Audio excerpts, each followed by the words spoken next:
नमस्कार दर्शक बंधु गंजाम जात्रा रंगमंच यूट्यूब चैनल को स्वागत जनाऊँ मो सुशांत कुमार। दर्शक बंधु छोट एक प्रयास आमर गंजाम कला संस्कृति को आपण मान पाखे पहुंचेगा आमर मूल लक्ष्य। क्या दुख कष्ट देवा आमर जमार गपसप कार्यक्रम को स्वागत जनाऊँ सुशांत कुमार।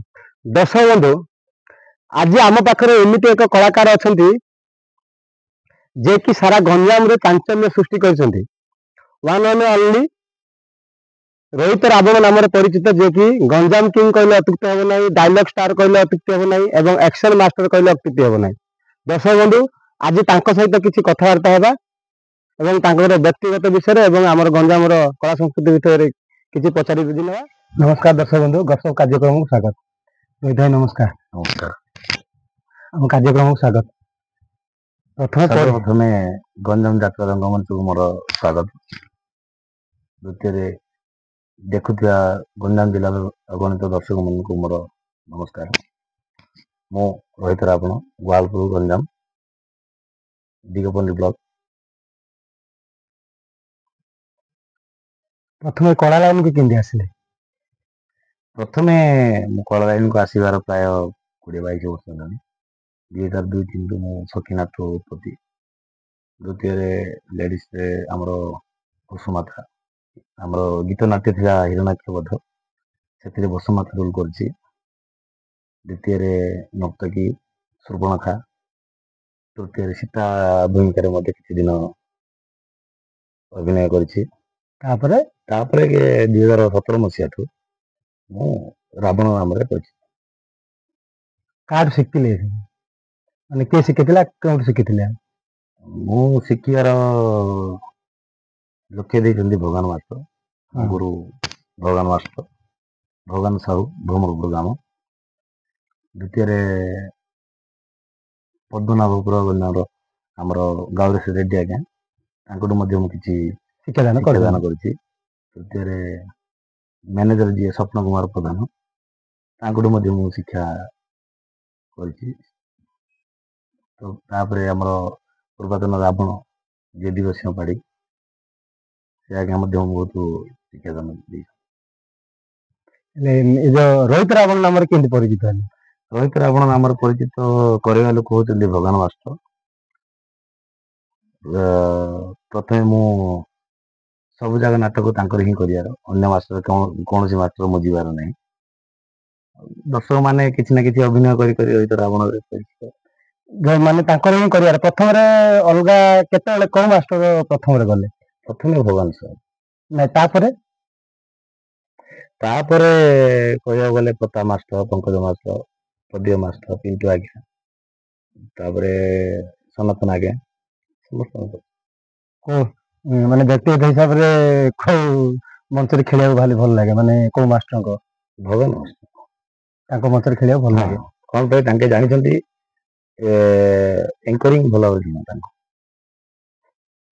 कौन सी कलाकार को जब डायरेक्ट डेलीवरी आसुनी एमती पोज देवे सिक्वेन्स तुम छाती फुले डायरेक्ट डेलीवरी करदेव। अपसंस्कृति विषय कौन कहे? अपसंस्कृति माने तो आमर तो जहाँ परिवेशन होती अपसंस्कृति ही परिवेशन होती। सांस्कृतिक नाटक परिवेशन कले गाँ लोक पसंद करना। अपसंस्कृति कह गले रावण तपस्या तृतीय वेदवती हरण तृतीय तारका बध जो तारका जो बड़ खाଇବା राम लक्ष्मण जो धनु को अवमानना कर बुझे एमती विरोध सब अच्छा कौन कर मुझे मझे अच्छी कौन भाई आम ही सृष्टि अपसंस्कृति मु तो हार मान। हाँ निश्चय आम जो वेदवती हरण से कौन वेदवती हरण कौन 100 सखी जाइए कि लोक मान एट्राक्शन किंतु आमर जोड़ा कराला तार 3 डबल अपसंस्कृति दिन आरंभ करदे। आ गोटे कथा व्यक्तिगत हिसाब से पचारि माने निर्देशन संघ गंजाम जिलार पौराणिक निर्देशन संघ निष्पत्ति नहीं किसी दिन बाध नाटक बंद करने बाध नाटक कले विषय कौन कहे? आप जो पचारे प्रश्न आमको किए कही नाटक धर्म बोली ଆମକୁ କିଏ କହିଲେ କୋଉ ମାସ ମତେ କହିଲେ ତମେ ବାଦ ନାଚ ଧରିବାକୁ ମନା ବୋଲି ତାଙ୍କେ ନିଷ୍ପତ୍ତି ନେଇଥିଲେ ତାଙ୍କେ ଧରିବେନି ବୋଲି କଣ ପାଇଁ ଏବେ ଧରୁଛନ୍ତି ଏବେ ତ ଦିଗପହଣ୍ଡି ନାଟକ ପରିବେଷଣ ହେଲା ଅପସଂସ୍କୃତି ବିଭିନ୍ନ ନାଟକ ହେଲା ଗୋଟିଏ ମଧ୍ୟ ଅପସଂସ୍କୃତି ଆରମ୍ଭ ହେଇନି ଦିଗପହଣ୍ଡି ଲୋକ ଆମକୁ ପେମେଣ୍ଟ ଦେଲେ ନାହିଁ ପେମେଣ୍ଟ ଦେଲେ ସ୍ୱାଗତ ମତେ ଜଣାଇଲେ ଭଲ ନାଟକ ପରିବେଷଣ ହେଇଛି ଦିଗପହଣ୍ଡି କିଛି ଅସୁବିଧା ନାହିଁ ଏବେ ତ ନାଟକ ଧରିଲେ ପଙ୍କଜ ମାଷ୍ଟର ପ୍ଲସ ଉଦୟ ମହାରଣା ମଦନ ମୋହନକୁ 35 ଘଣ୍ଟା ନାଟକ କଲେ ସେଥିରେ କଣ ଅପସଂସ୍କୃତି ଆରମ୍ଭ ହେଲାନି ପ୍ରଥମେ ତ ଆଗ ଧାଡ଼ିରେ ଠିଆ ହେଇ କହୁଥିଲେ ବାଦ ନାଚକ ବନ୍ଦ ହବ ପରିବେଶ ଅପସଂସ୍କୃତି ବେଶୀ ହଉଛି ଅପସଂସ୍କୃତି ହଟିବା ପାଇଁ ଆମେ ବନ୍ଦ କରିବା ପାଇଁ ନିଷ୍ପତ୍ତି ନେଇଛୁ ମାଷ୍ଟର ସଂଘ ବାଦ ନାଚ ଧରିବାନି ବୋଲି ମନା କଲେ କଣ ପାଇଁ ଧରିଲେ ଉଦୟ ମହାରଣା ପଙ୍କଜ ମାଷ୍ଟର ସେଇଠୁ ଆରମ୍ଭ ହେଇଛି ଅପସଂସ୍କୃତି ଶଗଡ଼ ଗୁଳି ଆରମ୍ଭ ହେଲା ସେଇଠି ଆମେ ତ ଶଗଡ଼ ଗୁଳି ଆରମ୍ଭ କରୁନୁ ଆମେ ତ ଅପସଂସ୍କୃତି ବିଭିନ୍ନ ନାଟକ ପରିବେଷଣ କରିଛୁ ରୋହି ଗାଁର ନାଟକ ପରିବେଷଣ ହେଲା 30 ଘଣ୍ଟା 31 ଘଣ୍ଟା ନାଟକ ହେଲା ଏଥିରେ ଦାୟୀ କିଏ କଳାକାର ଦାୟୀ ନା ମାଷ୍ଟର ମାନେ ଦାୟୀ ମୁଁ ବ୍ୟକ୍ତିଗତ ହିସାବରେ ପଚାରିବି କାହାକୁ ଦାୟୀ କରୁଛନ୍ତି ଆପଣ ମାନେ ନିଜକୁ ନା କଳାକାରଙ୍କୁ ନା ମୁଁ ତ ଏବେ ଦିଗପହଣ୍ଡି ନାଟକଠୁ ଆମେ ଯୋଉ ଅପସଂସ୍କୃତି ବିଭିନ୍ନ ନାଟକ ପରିବେଷଣ କରାଯିବ ବୋଲି ନିର୍ଦ୍ଦେଶକ ମାନେ ସମର୍ଥ ଦେଲେ ସ୍ୱୀକାର କଲେ ଆମେ ମଧ୍ୟ ସ୍ୱୀକାର କରୁଛୁ ଯେ ଅପସଂସ୍କୃତି ହଟିବ ଆମ ଡାଇରେକ୍ଟ ଡେଲି ସରିଲା ଯାହା ଦେଖେଇବାର ଆକ୍ସନ ରିଆକ୍ସନ ଯାହା ଦେଖେଇବାର ଅଛି ଷ୍ଟେଜ ଉପରେ ଦେଖେଇବା କଥା ଆକ୍ସନ ଡାଇରେକ୍ସନ ସରିଲା ଚାଲିବା କଥା ସେ ଷ୍ଟେଜ ଉପରେ ବେଶୀ ସମୟ ରହିଲେ ଯାଇକି ଅପସଂସ୍କୃତି ସାର୍ଟିଂ ହବ ବ୍ୟକ୍ତିଗତ ହିସାବରେ ମୁଁ ପଚାରିବାକୁ ଚାହିଁବି ବାଦ ନାଚ ଖେଳିବାକୁ ଭଲ ଲାଗେ ନା ସିଙ୍ଗଲ ନାଚ ଖେଳିବାକୁ ଭଲ ଲାଗେ ଦୁଇଟି ଯାକ ଖେଳିବାକୁ ଭଲ ଲାଗେ ଦୁଇଟି ଯାକ ନାଟକ ପସନ୍ଦ ଲାଗେ ଆଉ ଗୋଟେ କଥା ପଚାରିବାକୁ ଚାହିଁବି ବ୍ୟକ୍ତିଗତ ହିସାବରେ ମୁଁ ପଚାରିବାକୁ ଚାହିଁବି ମାନେ ଯିଏକି ସନ୍ତୋଷ ରାବଣ ଆଉ ରୋହିତ ରାବଣ ଗୁରୁ ଶିଷ୍ୟ ବୋଲି କହୁଛନ୍ତି ତା ବିଷୟରେ କଣ କହିବେ କିଏ କହୁଛନ୍ତି ଗୁରୁ ଶିଷ୍ୟ ଏମିତି ଦର୍ଶକ ମାନେ ଦର୍ଶକ ମାନେ ଯାହା ଶୁଣିଛନ୍ତି ଠିକ ଶୁଣିଛନ୍ତି ନହେଲେ ଯଦି ଦର୍ଶକ ମାନେ ଶୁଣି ନଥାନ୍ତେ ଜାଣିଥାନ୍ତେ କଣ ସେମାନେ ବି କାହାଠୁ ଶୁଣିଛନ୍ତି ସେଥିପାଇଁ ସେମାନେ କହୁଛନ୍ତି ତା ବିଷୟରେ କଣ ଏମିତି ଗୁରୁ ଶିଷ୍ୟ ମାନେ କିଏ ପ୍ରଚାର କଲା ମୁଁ ରୋହିତ ରାବଣଙ୍କ ଶିଷ୍ୟ ମାନେ ବୋଲି କିଏ ରୋହିତ ରାବଣଙ୍କ ଶିଷ୍ୟ ବୋଲି ସମସ୍ତଙ୍କୁ ଜଣେଇଲେ ମନ୍ଦରଡା ବିଦ୍ୟାଧର ସାହୁ ଯିଏକି ଆମର ଅଲରାଉଣ୍ଡର ରୁଲର ଦୁର୍ଗା ସାହୁ ବେଲପଡାର ଜିଲ୍ଲା ଭୂମିକାର ଅଭିନୟ କରୁଛନ୍ତି ସେ ସମୟରେ ସନ୍ତୋଷ ରାବଣ ମୋ ସହିତ ପରିଚିତ ହେଲା କିଏ ପରିଚିତ କଲା ଦୁର୍ଗା ସାହୁ ପରିଚିତ କଲେ ମୋ ସହିତ ଭାଇନା ଆମର ଗାଁରେ ଗୋଟେ କଳାକାର ଆସିବେ ବୋଲି କହୁଛନ୍ତି ଆଉ ସେ ଆମ ଟିମରେ ମିଶିକି କଣ ଗୋଟେ ରୋଲ କରିବାକୁ ଚାହୁଁଛନ୍ତି କଣ ରୋଲ କରିବେ ନା ଯେକୌଣସି ରୋଲ ଦେଲେ କରିବେ ମତେ ଫୋନ ଠିକ ଅଛି ବିଜୟ କହିଲି ମୋର ଆମର ଦୁର୍ଗାକୁ କହିଲେ ମୋ ନମ୍ବରଟା ଦିଏ କଥା କଲି ମୋ ନମ୍ବର ପାଇକି ଫୋନ କଲା ପରେ ଭାଇନା ମୁଁ ସନ୍ତୋଷ କହୁଥିଲି ମତେ ମଧ୍ୟ କିଛି ଶିଖ ଭାଇନା ମୁଁ ବୋଲେ ନାଟକ ଆସିବାକୁ ଇଚ୍ଛୁକ ଅଛି ଠିକ ଯଦି ଆସିବ ଆମର ତ ରାବଣ ଅଛି ହେଲେ ଗୋଟେ ରାବଣ ଥାଉ ଦ୍ୱିତୀୟ ରାବଣ ଏମିତି ହେଇପାରିବେ କେବେ ନା ଭାଇନା ମତେ ଯେକୌଣସି ରୋଲ ଦେବାକୁ ମଧ୍ୟ ମୁଁ ସହମତ ସେ ପ୍ରଥମେ ଆସିକିରି ଆମର ମାରିଚ ସୁବାବୁ ସୀତା ସ୍ୱୟଂବରରେ ଯୋଉ ଆମର ରଜା ଭୂମିକାରେ ନାଚ ଦ୍ୱିତୀୟରେ ଖର ଦୂଷଣ ତିସରା ରାବଣ ଦରବାରରେ ସେନାପତି ହେଇକି ଆସି କିଛି ଶିଖି ମଧ୍ୟ ତାକୁ ପ୍ରଥମେ ସ୍ୱୟଂବରରେ ଛାଡିଲି ଦ୍ୱିତୀୟରେ ବେଦ ଚରଣ ତପସ୍ୟା ଛାଡି ସିଏ ଆଜି Ravana dialect delivery action dialect delivery action ତ ସେ ମୋର ମୁଁ ଯୋଉଟା ଆରମ୍ଭ କରିବି ସେ ତା ବାସି ଦିନ କରିପାରିବ ମାନେ ଛଡେଇ ନବ ମତ ଦେଖା ଦେଖିରେ ହଁ ଯେକୌଣସି ଡାଇଲେକ୍ଟ ଯଦି ମୁଁ ନୂଆର ଆରମ୍ଭ କରୁଛି ସେ ଡାଇଲେକ୍ଟ ଡେଲିଭରି ଆକ୍ସନ ସବୁ ମଧ୍ୟ ଛଡେଇ ଦର୍ଶକ ମାନଙ୍କୁ କଣ କହିବାକୁ ଚାହିଁବେ ଆପଣଙ୍କର ସିଏ ଆପଣ ଗୋଟେ କିଛି ଶିକ୍ଷାଦାନ କରିଛି ସେଟା ସେ ନିଜେ କହିବ ଶିକ୍ଷାଦାନ କରିଛି କି ଏବେ ଆପଣଙ୍କୁ ଦିନ ଆପଣ ଯୋଉ ଭିଡିଓଟି କରିଥିଲେ ଖୋଲା କଥାରେ ସେ କଣ କହିଲା କଣ ନ କହିଲା ସେ ତ ମୁଁ କହିପାରିବିନି ଦର୍ଶକ କହିବେ କଣ ଆପଣ ଜାଣିଛନ୍ତି ମଧ୍ୟ କଣ ଆଉ ଗୋଟେ ବ୍ୟକ୍ତିଗତ ହିସାବରେ ପଚାରିବି ମୁଁ ମାନେ ଷ୍ଟାର୍ଟିଂ କଲେ ଆପଣଙ୍କ ଟିମ୍ ରେ କିଏ କିଏ ଥିଲେ ଆଉ କାହାକୁ ନେଇକି ନାଟକ କରୁଥିଲେ? ଶୁଣନ୍ତୁ, ପ୍ରଥମେ ଆଇପିଏଲ ନାଟକ ଆରମ୍ଭ କଲୁ ଭଗବାନ ମାଷ୍ଟର। ଭଗବାନ ଆଜ୍ଞା ଆମର ଟିମରେ ଅଳ୍ପ ଟିମ୍ ଯେତେବେଳେ ଆସିଲେ ସେ ଟିମରେ ଆଇପିଏଲ ଟିମ୍ କରିକି ଭମରପୁର ଆଇପିଏଲ କରିକି ଭଗବାନ ମାଷ୍ଟର ଆରମ୍ଭ କଲେ। ତାପରେ ସମସ୍ତ ମାଷ୍ଟର ସବୁ ମାଷ୍ଟର ମଧ୍ୟ ମୁଁ ନାଟକରେ ପରିବେଷଣ କରୁଛି। ଆମ ଟିମରେ ଯୋଉ ଥିଲେ ମୁଖ୍ୟ ମୁଖ୍ୟ 8-10ଟା କଳାକାର। ପ୍ରଥମେ ପପିନା ରାମ, ଦୁର୍ଗା ଲକ୍ଷ୍ମଣ, ବିଦ୍ୟାଧର ସାହୁ ଅଲରାଉଣ୍ଡର, ଦିବ୍ୟା, ଲକି, ସୁଇଟି, ସରଳାର ଆମର ପିଣ୍ଟୁ ବୋଲୁଛନ୍ତି, ସରୋଜ ସୀତା, ରୋହିତ ରାବଣ, ବିଷ୍ଣୁ ଦଶରଥ, ଆମର ଗୁହାଳପୁର ବିଶ୍ୱାମିତ୍ର, ବଲାରିର ବୁଦ୍ଧିଆ ଭାଇନା, ବିରାଟ। ଆମ ଟିମ୍ ଗୋଟେ ଆମର ଟିମରେ ପ୍ଲସ୍ ଥିଲେ ମଧ୍ୟ ଅଲାରିଗଡ଼ର ବୁଦ୍ଧିଆ ବିରାଉଧ, ସେ ଭାଇନା ମଧ୍ୟ ଆମ ଟିମରେ ସହଯୋଗ ଥିଲେ। ହଁ, ସହଯୋଗ କରିଥିଲେ। ତାଙ୍କ ବିଷୟରେ କଣ କହିବେ? ମାନେ ବହୁତ ସୁନ୍ଦର ଅଭିନୟ ତାଙ୍କର ଥିଲା। ହଁ, ବିରାଧ ହିସାବରେ ଦେଖିବାକୁ ଗଲେ ସେ ସମୟରେ ବିରାଧ ବୁଦ୍ଧିଆ ଭାଇନାଙ୍କୁ କାଟିଲା ବେଳେ କିଏ ନଥିଲେ।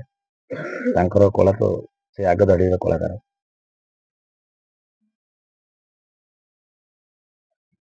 ଆଉ ଗୋଟେ କଥା ପଚାରିବି, ଏବେ ଆମର ଯୋଉ ମାନେ ଲୋକମାନଙ୍କୁ ଆଟ୍ରାକ୍ସନ କରାଇବା ପାଇଁ ମାନେ ନିଜ ଜୀବନକୁ ବାଜି ଲଗେଇକି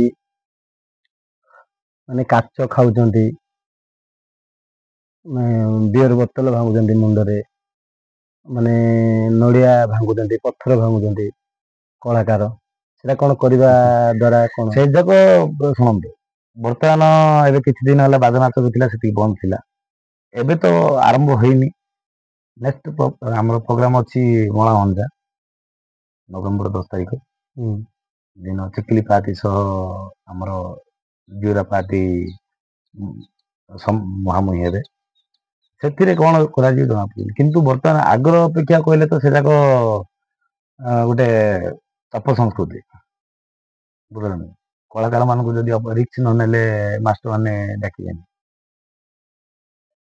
ସେଥିରେ ଦର୍ଶକ ମାନେ ବି ପସନ୍ଦ କରିବେନି। କିନ୍ତୁ ଅପସଂସ୍କୃତି ମାନେ କଣ?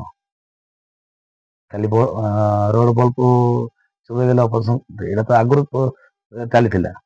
ବିୟର କାଚ ତ ଭାଙ୍ଗୁଥିଲେ, ନଡ଼ିଆ ତ ଭାଙ୍ଗୁଛନ୍ତି, ବୁଝିଲେ, ପଥର ଭାଙ୍ଗୁଛନ୍ତି, ହେଲେ ଅପସଂସ୍କୃତି ରହିଲା କୋଉଠି? ଧନୁ ଧରିକି ଡେଇଁବା ରାମ ଲକ୍ଷ୍ମଣ, ତା ବିଷୟରେ କଣ କହିବେ? ତା ବିଷୟରେ କହିବା ଆମେ ଠିକ ନୁହଁ। କହିବା ଆଗରୁ ଆମର ଦର୍ଶକ ବୁଝି ଯାଇଛନ୍ତି, ଆଉ ସେଠି ମଧ୍ୟ କିଛି କହିପାରିବେନି। ଆଉ ଗୋଟେ କଥା ପଚାରିବି, ଆମର ଗଞ୍ଜାମ ଜିଲ୍ଲାର କଳା ସଂସ୍କୃତି, ଆମର ଯେମିତି ନାଟକ ପରିବେଷଣ ହଉଛି 22 ଘଣ୍ଟା, 23 ଘଣ୍ଟା, 24 ଘଣ୍ଟା, ସିଙ୍ଗଲ ନାଚ ଗୁଡା ଆଉ ଡବଲ ନାଚ ଗୁଡା 40 ଘଣ୍ଟା, କୋଉଠି କେମିତି ପରିବେଷଣ ହଉଛି। ଆମ ଗଞ୍ଜାମ ଜିଲ୍ଲାର କଳା ଏବଂ ଆମର ଯୋଉ ନୟାଗଡ଼ ନାଟକ, ଯୋଉଠିକି ଆମର ଗୀତ ନାଟ୍ୟ ନାମରେ ପରିଚିତ, ବହୁତ ସୁନ୍ଦର ଭାବରେ ସେମାନେ ଅଭିନୟ କରୁଛନ୍ତି। ତାଙ୍କ ବିଷୟରେ କଣ କହିବେ? ମାନେ ଆକୁ ତାକୁ ଯଦି ଆମେ ଇଏ କରିବା। ଆଜ୍ଞା ଶୁଣନ୍ତୁ, ଗୀତ ନାଟ୍ୟ ମାନେ ଗୀତ ଆକାରରେ ବୁଝେଇବା କଥା। ସେମାନେ 6 ଘଣ୍ଟା କି 8 ଘଣ୍ଟା ପରିବେଷଣ କରିବେ, ମାନେ ଗୀତ ନାଟ୍ୟ। ଆମର ନାଟକ ପରିବେଷଣ ହଉଛି 16 ଘଣ୍ଟା 18 ଘଣ୍ଟା। ସେଥି ଭିତରେ ଆମେ ଯଦି ସାଂସ୍କୃତିକ ନାଟକ କରିବା 14 ଘଣ୍ଟାରେ ବହି ଆଉ 2 ଘଣ୍ଟା 3 ଘଣ୍ଟା କଣ ନା ରେକର୍ଡ ଡ୍ୟାନ୍ସ, ଆଲବମ୍ ସଙ୍ଗୀତ, ଏଠି କିଛି କିଛି ମାଷ୍ଟର ମାନେ କରୁଛନ୍ତି। କିନ୍ତୁ ଆମର ନାଟ୍ୟ ଶୁଣିବା ପାଇଁ କଳାକାର ବହୁତ ପସନ୍ଦ କରନ୍ତି। ଆମର ଅଛି, ଖାଲି ଗୀତ ନାଟ୍ୟ ନୟାଗଡ଼ ନାଟକୁ ପସନ୍ଦ କରୁଛନ୍ତି ବୋଲି ପବ୍ଲିକ ଆମେ ସେ କଥା କହିପାରିବାନି। ପବ୍ଲିକ ଆମର ମଧ୍ୟ ଭିଡିଓକୁ ପସନ୍ଦ କରୁଛନ୍ତି। କଣ ପାଇଁ? ଡାଇଲେକ୍ଟ ଡେଲିଭରି, ଆକ୍ସନ ରିଆକ୍ସନ ଯୋଉ ରହୁଛି ଆମର, ସେ ସବୁ ଯାକୁ ନେଇକି ଯଦି ଆମେ ସିନ୍ କରିବା, ଆମକୁ ବହୁତ ପସନ୍ଦ କରିବେ। ଆଉ ଗୋଟେ କଥା ପଚାରିବି, ମାନେ ବ୍ୟକ୍ତିଗତ ହିସାବରେ ଆପଣ ତ ସମସ୍ତ ସହିତ ପ୍ରାୟତଃ ଅଭିନୟ କରିଛନ୍ତି। ମାନେ ସୀତା ହଉ କି ରାମ ହଉ, ମାନେ ଆପଣଙ୍କୁ ନିଜକୁ ପସନ୍ଦ କାହାକୁ ଲାଗୁଛି? ମାନେ ହଁ, ଇଏ ପିଲା ଟା ଭଲ ମାନେ ଅଭିନୟ କରେ, ମାନେ ବ୍ୟକ୍ତିଗତ ହିସାବରେ ମୁଁ ପଚାରିବାକୁ ଚାହୁଁଛି। ବ୍ୟକ୍ତିଗତ ହିସାବରେ କହିବାକୁ ଗଲେ ସରୋଜ ସହ ମତେ ବହୁତ ପସନ୍ଦ। କଣ ପାଇଁ? ତାଙ୍କର ସ୍କେଚ ୱାର୍କ ଆମର ସ୍କେଚ ୱାର୍କ ମିଶିଛି, ଡାଇରେକ୍ଟ ଡେଲିଭରି ଗୋଟେ ଜାଣିଛନ୍ତି ପରସ୍ପରକୁ ଚିହ୍ନିଛନ୍ତି। ଅନ୍ୟ ମଧ୍ୟ ପସନ୍ଦ ଲାଗୁଛନ୍ତି। ସାଇଶ୍ରୀ ମଧ୍ୟ ଭଲ କରେ, ଚନ୍ଦନ ମଧ୍ୟ ଭଲ କରୁଛି, କୋଇଲି ମଧ୍ୟ ଭଲ କରୁଛି, ବର୍ଷା ସୀତା ମଧ୍ୟ ଭଲ କରୁଛନ୍ତି। କିନ୍ତୁ ସମସ୍ତଙ୍କୁ ମୋତେ ବହୁତ ପସନ୍ଦ ଲାଗୁଛି ଡାଇରେକ୍ଟ ଡେଲିଭରି ଆକ୍ସନ ଦ୍ୱାରା ରିଆକ୍ସନ କରିବାକୁ ଫରକ ସେଇଟା। ନିକୁ ସହିତ ଭଲ ଲାଗେନି? ନିକୁ ସହିତ ମଧ୍ୟ ଭଲ ଲାଗେ, କିନ୍ତୁ କରିଛନ୍ତି ତାଙ୍କ ସହିତ? ହଁ ଗୋଟେ ଦିଟା ନିକୁ ସୀତା ସହ। ଆଉ ଗୋଟେ ବ୍ୟକ୍ତିଗତ ମାନେ ହିସାବରେ ପଚାରିବାକୁ ଚାହିଁବି, ଗଞ୍ଜାମରେ ତ ଗୁଡାଏ ରାବଣ ଅଛନ୍ତି, ଗୁଡାଏ ରାବଣ ଅଛନ୍ତି, ମାନେ ବାଦ ନାଟକ ଯଦି ପଡିଲା ତ ମୁହାଁମୁହିଁ କାହା ସହିତ ଭଲ ଲାଗେ ଆପଣଙ୍କୁ, ଆଉ କୋଉ ରାବଣକୁ ଆପଣଙ୍କୁ ବେଶୀ ପସନ୍ଦ? ବହୁତ ପସନ୍ଦ ଲାଗେ ଶିବ। ହୁଁ, ଶିବ ରାବଣଙ୍କୁ ମୁଁ ବହୁତ ପସନ୍ଦ କରନ୍ତି ପସନ୍ଦ ବ୍ୟକ୍ତିଗତ କରନ୍ତି। ହିସାବରେ? ହଁ, କଣ ପାଇଁ? ଶିବ ରାବଣ ଭିତରେ ଆପଣ ଯୋଉ ମାର୍କେଟ ଅଛି ସେ ମାର୍କେଟ ଚାଞ୍ଚଲ୍ୟ ସୃଷ୍ଟି କରିବ ଅଲଗା ପ୍ରକାର, ଚହଳ କରିଥିବ ଅଲଗା ପ୍ରକାର, ହୁଁ, କିନ୍ତୁ ମୋଠୁ ବହୁତ ଗୁଣରେ ଆକ୍ସନ କରିପାରିବେ। ଆମର ଡାଇଲେକ୍ଟ ଡେଲିଭରିକୁ ତାଙ୍କର ଆକ୍ସନ ଦ୍ୱାରା ଲୋକ ପ୍ରଶଂସା କରିବେ। ଶିବ ରାବଣ ପ୍ଲସ୍ ଆମର ଆମ ସମୟରେ ମୁଁ ଯୋଉ ଯେତେବେଳେ ରାବଣ ଶିଖିଲି ସେ ସମୟରେ ମାର୍କେଟରେ ଘାଣ୍ଟୁଥିଲେ ମାନେ ସୁକୁଣ୍ଡାର ଭାଗୀରଥୀ ଭାଇନା, ଯିଏକି ଟୁଟୁ ରାବଣ ନାମରେ ପରିଚିତ। ଦ୍ୱିତୀୟରେ ବାଣ ନଈ ଆମର ବଡ଼ ଖରିଡ଼ା ସୀମା ଭାଇନା, ତୃତୀୟରେ ଶିବ, ଚତୁର୍ଥରେ ମୋର ଡାକ ଭାଇନାର ଏଇ ଟାଇପ ରାବଣ ସେ ସମୟରେ। ଏବେ ତ ଆପଣଙ୍କର ପୁରା ମାର୍କେଟ ଚାଲିଛି। ସେଇଟା ମାର୍କେଟ ଚାଲିଛି ଦର୍ଶକଙ୍କର ଆଶୀର୍ବାଦରୁ, ମୋ ଦ୍ୱାରା କିଛି। ମାନେ ଯୋଉ ଆପଣ ଯୋଉ ଅଭିନୟ ଶିଖିଲେ, ଏତେ ସୁନ୍ଦର ଅଭିନୟ, ଡାଇଲଗ ଡେଲିଭରି ନିଜେ ମାନେ ଅଭିଜ୍ଞତାରୁ ଶିଖିଲେ ନା? ବିନା ଗୁରୁରେ ମୂଲ୍ୟ ନାହିଁ। ଗୁରୁ ନଥାଇକି କୌଣସି ବିଦ୍ୟା ସାର୍ଥକ ନାହିଁ। ଗୁରୁ ହଉଛନ୍ତି ମୋର ଭଗବାନ ସାହୁ, ଆଉ ଯିଏ ମାନେ ଗୁରୁ ମାନେ ଅନ୍ୟମାନେ ଅଛନ୍ତି ଆମର ଗାଉସ ରେଡ୍ଡି, ତାଙ୍କଠୁ ମଧ୍ୟ ବହୁତ ମୁଁ ଶିକ୍ଷାଦାନ କରିଛି। ପୂର୍ବରୁ କହିଛି ମଧ୍ୟ ମୁଁ, ବୁଝିଲେ, ସ୍ୱପ୍ନ ମେଞ୍ଜର, ଶିବସିଂହ ପାଢ଼ୀ ସବୁ ଗୁରୁ। ଆଉ ଗୋଟେ କଥା ପଚାରିବି, କୋଉ ନିର୍ଦ୍ଦେଶକଙ୍କ ମାନେ ମଞ୍ଚରେ ଆପଣଙ୍କୁ ଭଲ ଲାଗେ, ଯେ ସାଟିସ୍ଫାଏ ଲାଗେ ମତେ ପ୍ରାୟତଃ, ମାନେ ଆପଣଙ୍କ ଗୁରୁ ତ ନିଶ୍ଚିତ ଭାବେ ପସନ୍ଦ ଲାଗିବ, ଯେହେତୁ ଗୁରୁ ମାନେ ତାଙ୍କୁ ତମକୁ ନିଶ୍ଚିତ ଭାବେ ମେଳ ଖାଇବ ସେଠି। ନିଶ୍ଚୟ ନିଶ୍ଚୟ। ତାଙ୍କରି ଛଡା ଆଉ ମାନେ କୋଉ ମଞ୍ଚରେ ଆପଣଙ୍କୁ ଅଭିନୟ କରିବାକୁ ଭଲ ଲାଗେ? ଅନ୍ୟ ମଞ୍ଚ ମାନେ କହିଲେ ପ୍ରଦୀପ ମାଷ୍ଟର, ପିଣ୍ଟୁ ମହାପାତ୍ର ଆଜ୍ଞା, ପ୍ଲସ୍ ରାମା ଆଜ୍ଞା, ସନାତନ ଆଜ୍ଞା, ସବୁ ଭଲ ଲାଗେ, କିଛି ଅସୁବିଧା। ଆଉ ମାନେ ଯୋଉ କଳା ଲାଇନକୁ ଏଇଟା ନେଇକି ପେସା, ମାନେ କଳାର ଜୀବିତ, କଳାର ପେସା ଆପଣଙ୍କର? ଆଜ୍ଞା, କଳା ହିଁ ବଞ୍ଚିଛି, କଳାକୁ ନେଇକି। ଆଜ୍ଞା। ଆଉ ଆଉଟ ସାଇଡ କଣ ଅଛି? ଆଉଟ ସାଇଡ ବିଜନେସ ଥିଲି ଆଜ୍ଞା। 2010, 11, 12, 13, 14, 15 ମାନେ 2010ରୁ 2022 ପର୍ଯ୍ୟନ୍ତ ମୁଁ କନ୍ୟାକୁମାରୀରେ କଣ୍ଟ୍ରାକ୍ଟିଂ କରିବା, ମାନେ ଲେବର କଣ୍ଟ୍ରାକ୍ଟ, କମ ସେ କମ 100-150 ଲୋକ ରହିବାର କୋକୋନଟ୍ ପ୍ରାଇଭେଟ ଲିମିଟେଡ କମ୍ପାନୀରେ ମୁଁ କାମ କରୁଥିଲି। ମନ୍ଥଲି ଭଲ ପଇସା ପାଉଥିଲି। ମାନେ କଳା ଲାଇନରେ ଥାଇକି ନା? କଳା ଲାଇନରେ ଥାଇକି। ଯୋଉ ସମୟରେ ସୀତାରୋଲ ଛାଡିଲି 2010-11 ମସିହାରେ ସୀତାରୋଲ ଛାଡିଲି, ଭୁବନେଶ୍ୱର ଯାଇକି ମଧ୍ୟ ଶ୍ରମିକ ଭାବରେ 2 ବର୍ଷ 3 ବର୍ଷ କାମ କରିଛି। 2011 ମସିହାଠୁ ମୁଁ କନ୍ୟାକୁମାରୀରେ ରହି ପ୍ରଥମେ ସୁପରଭାଇଜର, ତାପରେ ଲେବର କଣ୍ଟ୍ରାକ୍ଟର କରିକି ବଞ୍ଚିଛି। 2022 ମସିହାରେ ମା କାଳ ହେଇଗଲେ ମୋର, ମା କାଳ ଯେହେତୁ ମୁଁ ବର୍ତ୍ତମାନ ଗାଁରେ ଚିତ୍ରାଳୟ ଅନୁଷ୍ଠାନ କରିକି ଷ୍ଟେଜ ଗୋଟେ କରିଛି ଗାଁରେ ମଧ୍ୟ, ବ୍ୟକ୍ତିଗତ ହିସାବରେ କଳାରେ ବଞ୍ଚିଛି। ସେଟା ମାନେ ବ୍ୟକ୍ତିଗତ ନା, ମାନେ ନିଜର ନା? ନିଜ ଚିତ୍ରାଳୟ ବି ଷ୍ଟେଜ ବି। ଆଜ୍ଞା। ଆଉ ଘରେ ସବୁ କିଏ କିଏ ଅଛନ୍ତି? ଘରେ ଅଛନ୍ତି, ବାପା ଅଛନ୍ତି, ଭାଇ ଅଛନ୍ତି, ଆମର ଭାଇଙ୍କ ସ୍ତ୍ରୀ ଅଛନ୍ତି। ଭାଇ ମାନେ ବଡ ନା? ସାନ ଭାଇ। ମିସେସ୍ ଅଛନ୍ତି, 2 ଝିଅ ଅଛନ୍ତି, 2 ଝିଅ ନାମ ରଜାଲି ଦିଦି। ଦେଖୁଥିଲି ମୁଁ ଫ୍ୟାମିଲି, ଫେସବୁକରେ ଫଟୋ ଦେଖୁଥିଲି, ବହୁତ ସୁନ୍ଦର ଅଛନ୍ତି, କ୍ୟୁଟ ଅଛନ୍ତି। ଆଜ୍ଞା। ଫ୍ୟାମିଲି ନେଇକି ମୁଁ ନିଜକୁ ଆଜ୍ଞା। ସେ ତ ନିଶ୍ଚିତ ଭାବେ। ହୁଁ। ଆଉ ମାନେ କଳାକୁ ଯୋଉ ଯାଇକି ଘର ଲୋକ କଣ କହୁଛନ୍ତି କି ମାନେ ଏ ଯୋଉ ଭୂମିକା ନେଇ ତାଙ୍କେ ଶୁଣୁଥିବେ ଯେ ରୋହିତ ରାବଣ ଏମିତି ସେମିତି ଲୋକ କହୁଥିବେ। ଆଜ୍ଞା ଶୁଣନ୍ତୁ, ବିଭିନ୍ନ ପ୍ରକାରର ଲୋକ ଅଛନ୍ତି, ଖଳ ପ୍ରକୃତିର ଲୋକ ଅଛନ୍ତି, ଭଲ ଭଲ ମଧ୍ୟ ଲୋକ ଅଛନ୍ତି, କିନ୍ତୁ ଘରେ ବିଶ୍ୱାସ କରିବେନି ଯେ ମୋ ନାଁରେ ଜଣେ ମାନେ ବଦନାମ କରିକି କହିଲେ, ମୁଁ ଯୋଉଟା କହିବି ଘରେ ବିଶ୍ୱାସ। ଆଉ ଗୋଟେ କଥା ମାନେ ପଚାରିବି, ହଁ ନା ରେ ଉତ୍ତର ଦେବେ, ମାନେ ହଁ କହିବେ ନହେଲେ ନା କହିବେ। ଠିକ ତ ଜୋନ ଝିଟିକି କହିବା, କାହାକୁ ଆକ୍ଷେପ କରି କହିବା, ଏଟା ଠିକ ନା ଭୁଲ? ହଁ ନା ନା? ଠିକ ନା ଭୁଲ? ଭୁଲ। ଭୁଲ। ଆଉ ଗୋଟେ କଥା ପଚାରିବି, ମାନେ ସେ ଦୁଇ ଦଳ ବାଦ ନାଟକ ଚାଲୁଥିବା ସମୟରେ ମାନେ ଭାବନ୍ତି ଯେ ମୁଁ ଷ୍ଟେଜ ଓହ୍ଲିବିନି କି ଅପୋଜିଟ ମଧ୍ୟ ଓହ୍ଲିବିନି, ସେଟା ଆପଣ ନିଜେ କଣ କହିବେ? ମାନେ ନିଜେ ଓହ୍ଲିକି ପଳେଇବାଟା ଭଲ, ଠିକ? ଶୁଣନ୍ତୁ ଆଜ୍ଞା, ବର୍ତ୍ତମାନ କଳାକାର ଯାହା ଚାହୁଁଛନ୍ତି, ଯିଏ ବେଶୀ ସମୟ ଷ୍ଟେଜରେ ରହିଲା ସିଏ ବିଜେତା, ଆଉ ଯିଏ ଜଲଦି ପଳେଇଲା ସିଏ ପରାଜିତ। କିନ୍ତୁ ମୁଁ କହିବି ଅନୁସାରେ ଯାହା ଡାଇଲେକ୍ଟ ଡେଲିଭରି ପ୍ରଥମେ ଛାଡ଼ିଦବା, ଦ୍ୱିତୀୟରେ ଆକ୍ସନ ଦେଖେଇକି ନିଜ ନିଜ ପଥରେ ଗନ୍ତବ୍ୟ, ସେଇଟା ହଉଛି ମୋ ମତ। ଠିକ। ଭାଇ ମଞ୍ଚ ଉପରେ ତ ସବୁବେଳେ ଅଭିନୟ କରୁଛନ୍ତି, ଆଉ ଲୋକ ବି ଦେଖୁଛନ୍ତି।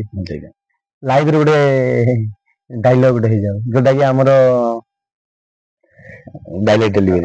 ହଁ କିଛି ଅସୁବିଧା ନାହିଁ, କହିବା କୋଉ ଡାଇଲେକ୍ଟ ପଚାରିବା, କୋଉ ପଚାରନ୍ତୁ। ଇଏ ଯୋଉ ଆମର ଗୋଟେ ଡାଇଲଗ ଅଛି ମଝିରେ, ଆମର ରାବଣ ତପସ୍ୟା ଅଛି, ବେଦତି ହରଣ ଅଛି, ରାବଣ ଦରବାର ସ୍ୱୟଂବର ଅଛି, ରାଜ ଦରବାର ଅଛି, ସୀତାଦ୍ରି ଅଛି। ଆମର ଯୋଉ ଗୋଟେ ସିନ୍ ଅଛି ବୋଧେ ସେଟା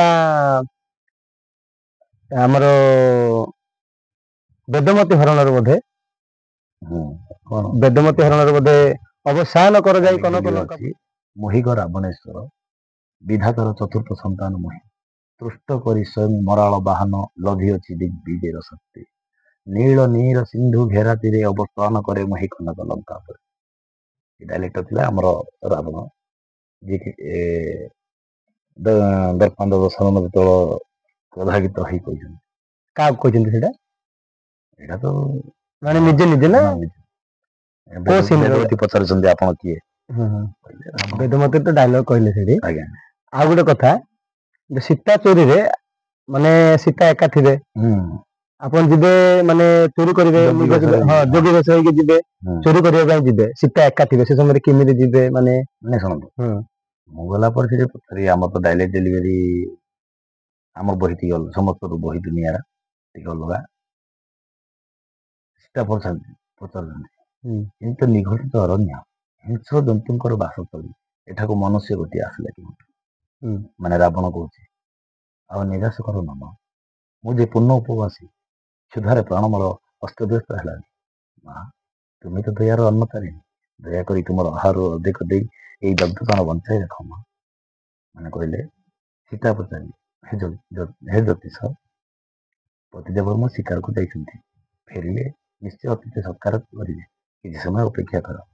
କହିଲେ ରାବଣ କହିଅଛି, ଆହା କିଏ ତୁମେ ଦୋଷା, ଶ୍ରୁତି ତଳେ ଢାଳି ମଧୁମୟ ବାଣୀ ତାପିତ ହୃଦୟ ମୋର କଲକ ଶୀତଳ, କେଉଁ ବଂଶେ ଘର, କିସ ତୁମ ନାମ, କି ଉଦ୍ଦେଶ୍ୟ ଏବୟସେ ହେଲ ବନବାସୀ, ଚନ୍ଦ୍ରଜିଣା ମୁଖ ପଦ୍ମ କଟି ପଦ୍ମିନୀ କାଞ୍ଚନ ତୁଲ୍ୟ ଦିଶୁତ ସୁନ୍ଦର, ଆହା ସତେ କି ମନ ହୁଏ ସତଲକ୍ଷ୍ମୀ ଜନ୍ମେ ଭୂତଳେ। ମାନେ ଆଟ୍ରାକ୍ସନ ଡାଇଲେକ୍ଟ ଦ୍ୱାରା କହି। ଆଉ ଗୋଟେ କଥା ପଚାରିବି, ମାନେ ରୋହିତ ରାବଣକୁ ଡାଇଲଗ ଷ୍ଟାର ନାମରେ ସବୁ ଜାଣିଛନ୍ତି ପବ୍ଲିକ, ସେ ଡାଇଲଗ ବିଷୟ ନେଇକି ମାନେ କଣ କହିବେ? ଡାଇଲେକ୍ଟ ଆଜ୍ଞା ଶୁଣନ୍ତୁ, ଡାଇଲେକ୍ଟ ଜିନିଷ ଏମିତି ଗୋଟେ, ଉତ୍ଥନ ପତନ ମୁଖ୍ୟ ରହିଲା, ଦ୍ୱିତୀୟରେ କମା ପୂର୍ଣ୍ଣଚ୍ଛେଦ ଯୋଉଠି ରହୁଛି, ଆମେ ଡାଇଲେକ୍ଟ ଯାକୁ ସଜେଇବା ଆମର ନିଜର କର୍ତ୍ତବ୍ୟ। ଆଉ ଡାଇଲେକ୍ଟ ଷ୍ଟେଜ ଉପରେ ଯାଇକି ଡାଇଲେକ୍ଟ ଘୋଷି ଦେଇକି ଯେମିତି ପାଇଲା ସେମିତି କରିବା ଠିକ। ଘରେ ରହିକି ସଜାସଜି କରିକି ଡାଇଲେକ୍ଟ ଡେଲିଭର, କୋଉ ସିନ୍ ଉଠିବ, କୋଉ ସିନ୍ ଲ ହବ, ବୁଝିଲ ନା? ମୁଖ୍ୟ ହେଲା ଡାଇଲେକ୍ଟ ସଜେଇବା, ତାପରେ ଯାଇକି ଷ୍ଟେଜରେ ଆରମ୍ଭ କରିବା ଡାଇଲେକ୍ଟ। ଏ ଯୋଉ ଡାଇଲଗ କହିବା ଶୈଳୀ, ଡାଇଲଗ କହିବା ଶୈଳୀ ବହୁତ ସୁନ୍ଦର। ଆପଣ ମାନେ କାହାଠୁ ଶିଖିଛନ୍ତି ଡାଇଲଗ କହିବା ଶୈଳୀ? ଆପଣ ତ ଗୁରୁ ପୂର୍ବରୁ କହିଛନ୍ତି ଯେ ମୋର ଭଗବାନ ସାହୁ ତାଙ୍କଠୁ ମୁଁ ଶିକ୍ଷାଦାନ କରିଛି। ଆଉ ଯୋଉ ପୂର୍ବରୁ କହିଲେ ପଦ୍ମନାଭପୁରର ହଁ ତାଙ୍କଠୁ ତ ଶିଖିଛନ୍ତି। ତଥାପି ଡାଇଲଗ ଡେଲିଭରି ଆଉ କିଏ କହିଛନ୍ତି ନା ନାଇଁ ଡାଇରେକ୍ଟ ସଜେଇଛନ୍ତି ଏକରେ ମ୍ୟାନେଜର ଯିଏକି ସ୍ୱପ୍ନ କୁମାର ପ୍ରଧାନ, ଦ୍ୱିତୀୟରେ ଗୌରୀ ସୈନୀ।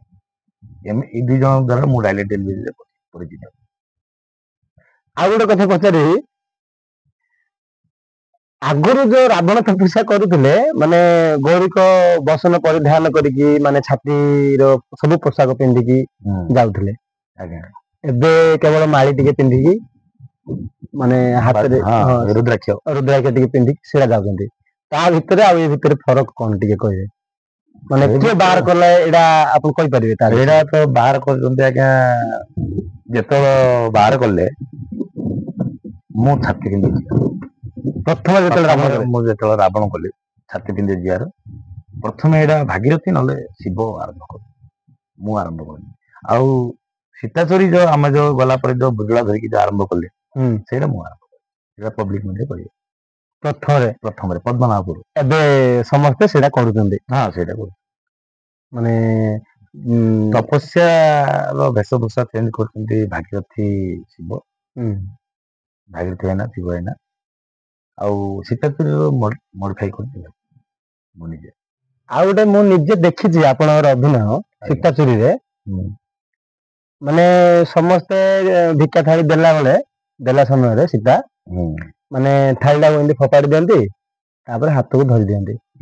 ଆପଣ ଟିକେ ନିଆରା ଟାଇପର ଟିକେ କରନ୍ତି, ସେଟା କେମିତି ତା ବିଷୟରେ କଣ କହିବେ? ହଁ ସେଇଟା ନିଆରା ଟାଇପ। ଦେଖନ୍ତୁ ମୋର ଜଣେ ଭିକ୍ଷା ଦଉଛନ୍ତି, ଆମେ ଦେଖୁଛୁ କିଏ ନାହିଁ ପାଖରେ, ତାକୁ ଆମେ କହୁଛନ୍ତି ଯେ ସେ ସମୟରେ ଯେପରି ନିଆଁ ମିଶିଛି ଦୟାମୟୀ, ପ୍ରକୃତରେ ତୁମେ ଦୟାର ଅନ୍ନପାରିନି, ତା ନ ହେଇଥିଲେ ଦେବରଙ୍କ ବାକ୍ୟ ଉଲ୍ଲଂଘନ କରି ଦେଖା ଅତିକ୍ରମ କରି ଭିକ୍ଷା ଦେଇନଥାନ୍ତେ କ୍ଷୁଧାର୍ତ ବ୍ରାହ୍ମଣଙ୍କୁ।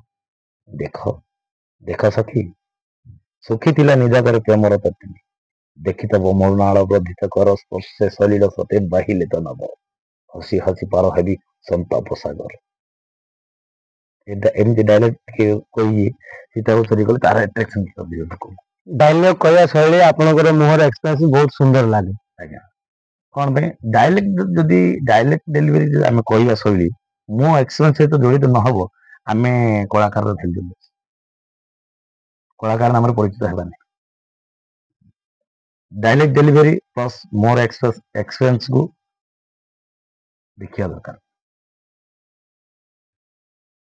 ଏବେ ଅପଡେଟ ଅଛି ନଭେମ୍ବର 10ରେ ମଳାହଞ୍ଜା ବାଦ ନାଟକ ପରିବେଷଣ ହବ। ଆଜ୍ଞା, ତା ବିଷୟରେ କଣ କହିବେ? ଜୋରଜାର ଲଢେଇ ମାନେ ଜବରଦସ୍ତ ଲଢେଇ ଗୋଟେ ଅଛି। ହଁ ଆଜ୍ଞା, ସେଇଟା ଦେଖନ୍ତୁ ଯେତିକି ନାଟକ ପରିବେଷଣ ହବ, ସାଂସ୍କୃତିକ ହବ ନା ଅପସଂସ୍କୃତି ହବ ଆପଣ ଏଇ ଜାଣିଛନ୍ତି, ଦର୍ଶକ ମଧ୍ୟ ଜାଣିସାରିଛନ୍ତି।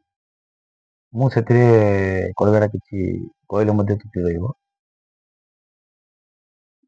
ଗାଁ ଲୋକ ଡିସିସନ ନେଇଛନ୍ତି 40ରୁ 50 ଘଣ୍ଟା, ହେଲେ ରାମାୟଣ ଯଦି ଖେଳିବା ଆମେ ସିଙ୍ଗଲ ପାର୍ଟି 14 ଘଣ୍ଟାରେ ସମାପ୍ତ ହଉଛି। ଆଉ 2 ଘଣ୍ଟା 3 ଘଣ୍ଟା ବହି ଅଛି, ହେଲେ ତ 50 ଘଣ୍ଟା ଭିତରେ ଆମର ସୀତାଚୋରୀ ହବନି, ସିନ୍ କାଟିବାକୁ ପଡିବ। କଣ ଅଛି ସେଥିରେ?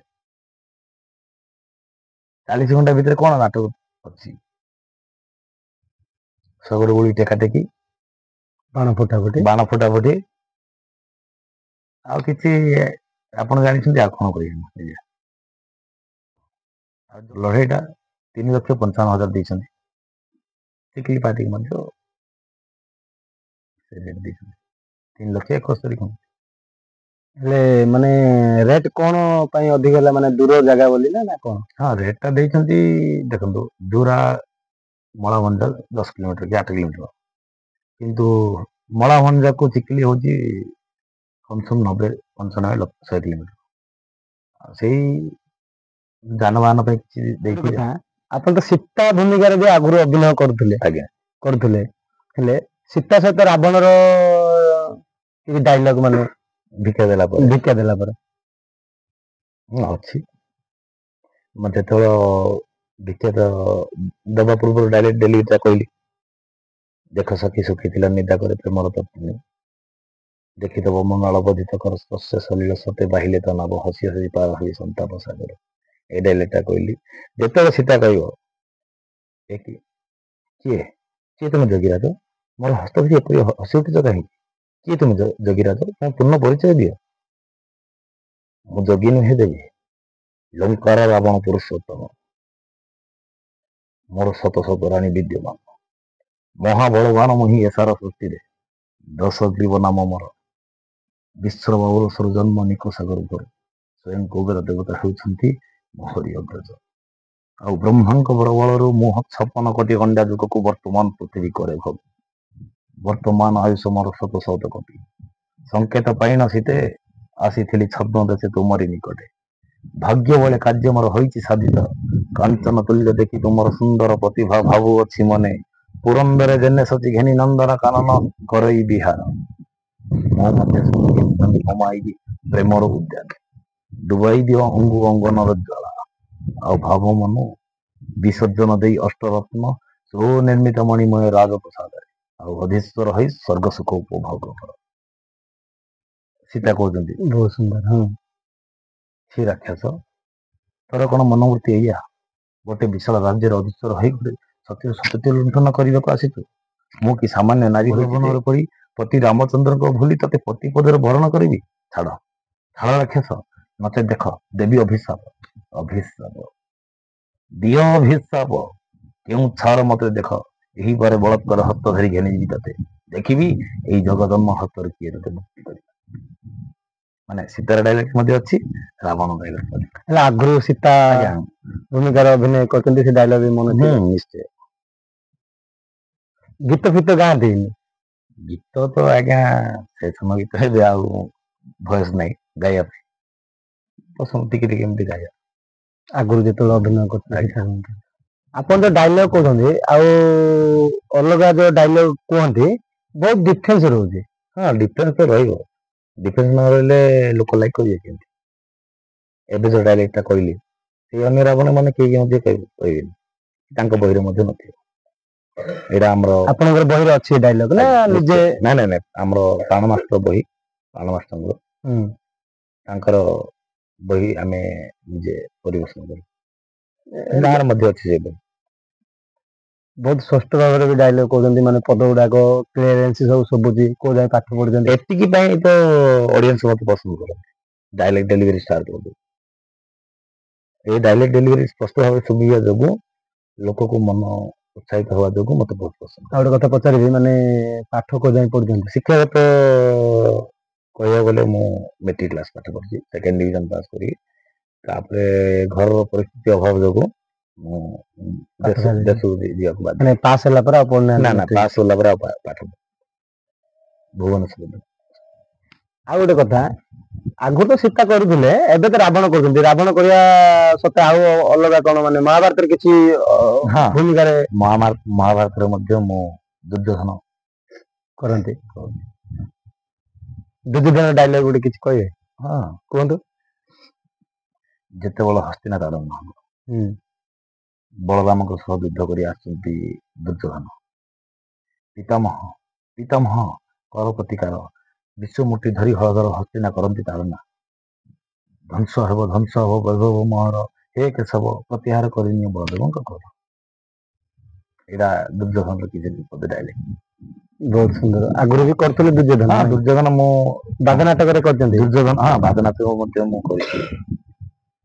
ଆମର ବାଦ ନାଟକରେ ଚୌଧୁରୀ ଟିକରପଡା ପଙ୍କଜ ଆଜ୍ଞା। କିନ୍ତୁ ମହାଭାରତ ଶିଖେଇଛନ୍ତି ମତେ, ପ୍ରକୃତ ବହି ଦେଇଛନ୍ତି, ଶିଖେଇଛନ୍ତି ପଙ୍କଜ ମାଷ୍ଟର, ପ୍ରତାପ ମାଷ୍ଟର। ମହାଭାରତ ଗୁରୁ ହିସାବରେ କହିବାକୁ ଗଲେ ମୁଁ ଶିକ୍ଷାଦାନ କରିଛି Pankaj master plus Pratap master. ଏ ଦୁଇ ଜଣ ଶିଖେଇଛନ୍ତି ମହାଭାରତ। ଆଉ ରାମାୟଣ କହିଲେ ଆମର ଭଗବାନ ଆଜ୍ଞା। ମହାଭାରତର ପ୍ରକୃତ ଟିପ୍ପଣୀ ଦେଇଛନ୍ତି, ବାର୍ତ୍ତା ଦେଇଛନ୍ତି ଆମକୁ ପଙ୍କଜ ମାଷ୍ଟର ପ୍ଲସ୍। ଆଉ ଗୋଟେ କଥା ପଚାରିବି, ଯୋଉ ବାଦ ନାଟକରେ ପୁରା ମାନେ ରାଗିକି ଡାକାଡିକି ହେଇକି ଅଭିନୟ କରନ୍ତି ମଞ୍ଚରେ, ଯେକୌଣସି ଆପଣଙ୍କର ପ୍ରତିଦ୍ୱନ୍ଦ୍ୱୀ ହିସାବରେ, ହେଲେ ସେମାନଙ୍କ ସହିତ ସେ ଷ୍ଟେଜରେ ଯେମିତି ବାହାରେ ବି ସେମିତି ନା ବାହାରି? ନା ବାହାରି ତ ଗଲେ କହିବାକୁ ଗଲେ ଏବେ ସନ୍ତୋଷ ରୋଲ କରୁଛି, ବାହାରେ କଥା ହଉଛି, ସମସ୍ତେ କରୁଛି ମଞ୍ଚରେ ହିଁ। ମଞ୍ଚରେ ରାବଣ ମାନେ ରାମ, ଆଉ ମଞ୍ଚ ଉପରେ ରିଆକ୍ସନ ଦେଖେଇବାକୁ ବାଧ୍ୟତାମୂଳକ। ଆଉ ତଳକୁ ଆସିଲା ପରେ ଆପଣ ତ ଜାଣିଛନ୍ତି ସମସ୍ତ କିଛି, ଆମେ କଣ କରିବା। ଆଉ ଗୋଟେ କଥା, ଆମର ସୀତାଚୁରିରେ ଜଟା ପକ୍ଷୀ ଆସନ୍ତି। ଆଜ୍ଞା ଜଟା ପକ୍ଷୀ ଯିଏ ଆମର ମାନେ ଜଟା ଯୁଦ୍ଧ ଯୋଉ ହୁଏ, ଆଜ୍ଞା ପ୍ରଥମରୁ ଆମର ଆଗରୁ ଆସୁଥିଲେ କେବଳ ଜଟା ପକ୍ଷୀ ଯିଏ ଆମର ଇଏ ଥିଲେ, କାର୍ଟୁନ ସେତେବେଳେ କିଛି ନଥିଲା। ସେ ସମୟରେ ଏବେ ଯୋଉ ବୁଲାବୁଲି ଏବେ କରନ୍ତି ବଗ ମାନେ ଯାହାକୁ କହିବା ଆମ ଜଟା ପକ୍ଷୀ ବିଷୟରେ, ହଁ ସେ ବିଷୟରେ କଣ କହିବେ? ସେ ବିଷୟରେ କଣ କହିବା, ବୁଲାବୁଲି କରନ୍ତି, ବୁଲାବୁଲି କରିବା। ଜଟା ମଧ୍ୟ ପକ୍ଷୀ ମାନଙ୍କର ରାଜା, ବୁଝିଲନି, ପକ୍ଷୀରାଜ ଜଟାୟୁ।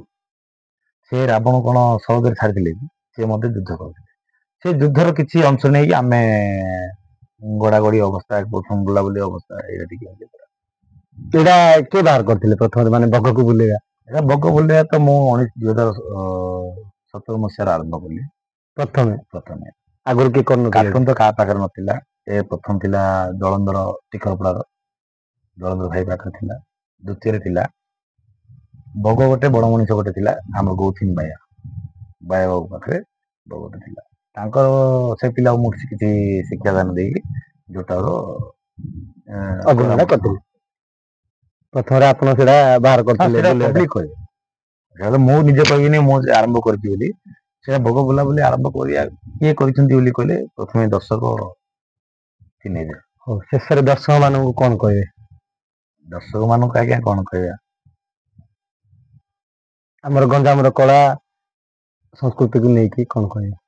ଗଞ୍ଜାମ କଳା ସଂସ୍କୃତି ଏମିତି ବଞ୍ଚିଥାଉ। ଆପଣଙ୍କୁ ସଂସ୍କୃତି ବିହୀନ ନାଟକ ପରିବେଷଣ ହେବ ବୋଲି ମୋର ବିଶ୍ୱାସ ଆଶା। ଏବେ ଆଗକୁ ମଧ୍ୟ ବାଦନାଚ ଆସିଲେ ଅପସଂସ୍କୃତି ବିହୀନ ନାଟକ ହବ। ଅପସଂସ୍କୃତି ନାଟକ କରିବାକୁ ପସନ୍ଦ ନୁହଁ। ଗଞ୍ଜାମ ଜିଲ୍ଲାରେ ଦେଖୁଥିବା ଅଗଣିତ ଦର୍ଶକ ମାନଙ୍କୁ ମୋର ଘନିଷ୍ଠ ପ୍ରଣାମ। ଆଉ ମୁଁ ପବ୍ଲିକ ମାନଙ୍କୁ କହିବି ଯେ, ଦର୍ଶକ ମାନଙ୍କୁ କହିବି ଯେ ସେମାନେ ଅପସଂସ୍କୃତି ବିହୀନ ନାଟକ କରାଯାଉ ବୋଲିକି ଆକ୍ଷେପ ଦିଅନ୍ତୁ। ଅପସଂସ୍କୃତିକୁ ପ୍ରୋତ୍ସାହନ ନ ଦେଇକି। ଧନ୍ୟବାଦ ରୋହିତ ଭାଇ, ବହୁତ ମୂଲ୍ୟବାନ ସମୟ ଦେଇଥିବାରୁ ମୁଁ ଆମ ଗଞ୍ଜାମ ଯାତ୍ରା ରଙ୍ଗମଞ୍ଚ ୟୁଟ୍ୟୁବ ଚ୍ୟାନେଲ ତରଫରୁ ମୁଁ ଆପଣଙ୍କୁ ଧନ୍ୟବାଦ ଦଉଛି। ରହୁଛି ଦର୍ଶକ ବନ୍ଧୁ, ନମସ୍କାର। ପୁଣି ଏକ ଦେଖା ହବ ଆଉ ଗୋଟିଏ କଳାକାରଙ୍କୁ ନେଇ ଆଉ ଗୋଟିଏ ଏପିସୋଡରେ। ରହୁଛି, ନମସ୍କାର, ଜୟ ଜଗନ୍ନାଥ। ନମସ୍କାର।